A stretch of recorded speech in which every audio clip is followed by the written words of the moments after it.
ওমানের শ্রম বাজার 12 খাতে উন্মুক্ত, জানালেন প্রবাসী কল্যাণ প্রতিমন্ত্রী। আমরা সবাই জানি বাংলাদেশিদের জন্য গত বছরের নভেম্বরে সব ধরনের ভিসা বন্ধ করে দিয়েছিল ওমান সরকার। এতে দেশটির শ্রম বাজারে কর্মী পাঠানো বন্ধ হয়ে যায়। এখন চিকিৎসক, প্রকৌশলী, নার্স, শিক্ষক সহ 12টি খাতে উন্মুক্ত হচ্ছে ওমানের শ্রম বাজার। এটি শুধুমাত্র দক্ষ কর্মীদের জন্যই প্রযোজ্য হবে।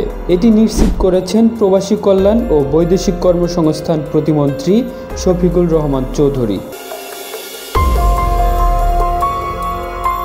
এখন অনেকেই প্রশ্ন করতে পারেন, তাহলে অদক্ষ শ্রমিকদের কি হবে?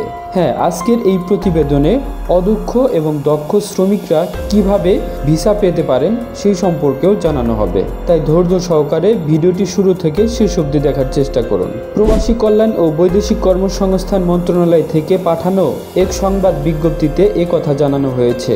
প্রবাসী কল্যাণ ও বৈদেশিক কর্মসংস্থান প্রতিমন্ত্রী শফিকুর রহমান চৌধুরীর সঙ্গে তার কার্যালয়ে বাংলাদেশি নিযুক্ত ওমানের রাষ্ট্রদূত আব্দুল গাফফার বিন আব্দুল করিম আল বালুশি সৌজন্য সাক্ষাৎ করেন। প্রতিমন্ত্রী বলেন, দেশটিতে অবৈধভাবে থাকা 96,000 বাংলাদেশি অভিবাসীকে বৈধ করবে দেশটির সরকার। অবৈধ অভিবাসীদের জরিমানা ও মওকুফের বিষয়েও ভাবছে ওমান সরকার। দুই দেশের মধ্যে শীঘ্রই যৌথ কারিগরি কমিটির সভা হতে পারে।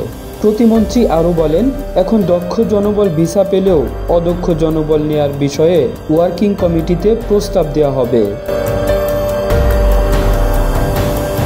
ওমানের চাহিদা মতো কর্মীদের প্রশিক্ষণের ব্যবস্থা করতে একটি টেকনিক্যাল ট্রেনিং সেন্টার টিটিসি আলাদা করার বিষয়েও আলোচনা করা হয়েছে।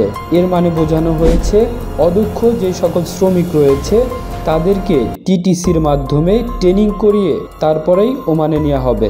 যারা অদক্ষ শ্রমিক রয়েছেন, ভাবছেন, তাদের দুশ্চিন্তা করার কোনো কারণ নেই। আপনারা কাজ শিখেই ওমানে যেতে পারবেন। ওমানের সরকার আপনাদেরকে কাজ শিখিয়ে তারপরেই ওমানে নিয়োগ দেবেন। তো বন্ধুরা, এই ছিল আজকের প্রতিবেদন, ওমানের শ্রম বাজার 12টি খাত উন্মুক্ত করার গুরুত্বপূর্ণ তথ্য। বন্ধুরা, ভিডিওটি ভালো লাগলে অবশ্যই একটি লাইক করে দিবেন আর আপনাদের মতামত জানিয়ে দিবেন আমাদের কমেন্ট বক্সে। তো বন্ধুরা, সবার সুস্থতা কামনা করে আজকের মতো বিদায় নিচ্ছি। আল্লাহ হাফেজ।